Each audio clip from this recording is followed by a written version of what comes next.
বাবা, দ্বিতীয় লক খুলে ফেলেছ?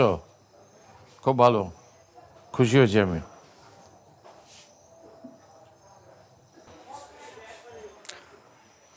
আসলে বাবা, আমার বিজনেসটাই এরকম, সব কিছু নিজের হাতে থাকে না।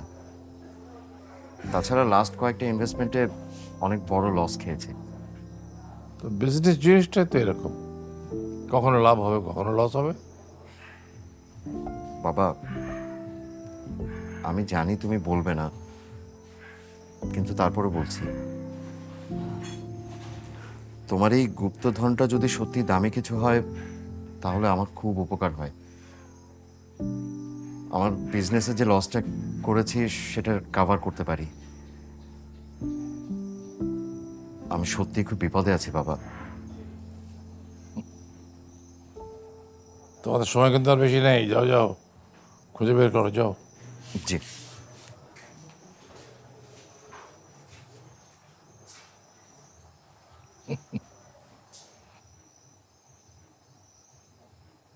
আজ জোছনা রাতে সবাই গেছে বনে, আজ জোছনা রাতে সবাই যাবে বনে, আজ সবাই গেছে বনে।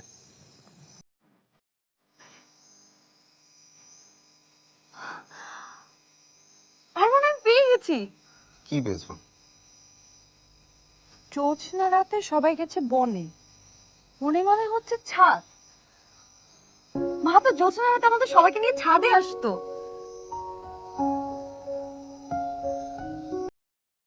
জ্যোৎস্না রাতে সবাই যাবে বনে।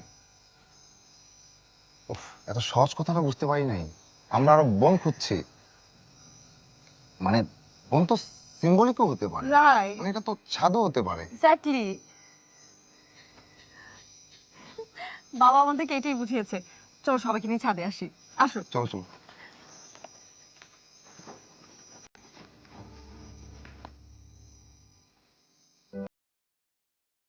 আচ্ছা, আমাকে এভাবে টেনে টেনে এখানে নিয়ে আসলি কিসের জন্য? বাবা বলেছে। বাবা কখন বললো? সে তো ঘরে। বলেছে তো। না, আমাদের শেষ লকের প্রথম ক্লু, তোমাকে জ্যোৎস্না রাতে ছাদে নিয়ে আসতে হবে, এই জন্য নিয়ে এসেছি। হয়তো এখান থেকে আমরা পরের ক্লুটা পেয়ে যাব, তাই না? কিভাবে পাবো? মা কি কোনো সূত্র দিতে পারবেন নাকি? আমি তো কিছুই বুঝতে পারছি না, কি বলছিস? আচ্ছা ঠিক আছে, কোনো বোঝাবুঝির দরকার নেই তো মা, আপনি বরং আমাদেরকে গান শোনান। হ্যাঁ মা, আমার তো ভীষণ ভালো লাগছে। তোমার মনে আছে ছোটবেলায় যে জ্যোৎস্না রাতে আমাদের সবাইকে নিয়ে ছাদে বসতে? পুরো ছাদটা দেখো এখন জ্যোৎস্নার আলো কিরকম ভরে গেছে। আমার না ছোটবেলার কথা মনে পড়ে গেছে মা। আমার বাড়িতে আজ সারাদিন জ্যোৎস্নায় ভরা। আমার সব চাঁদ মুখগুলো আজ আমার বাড়িতে।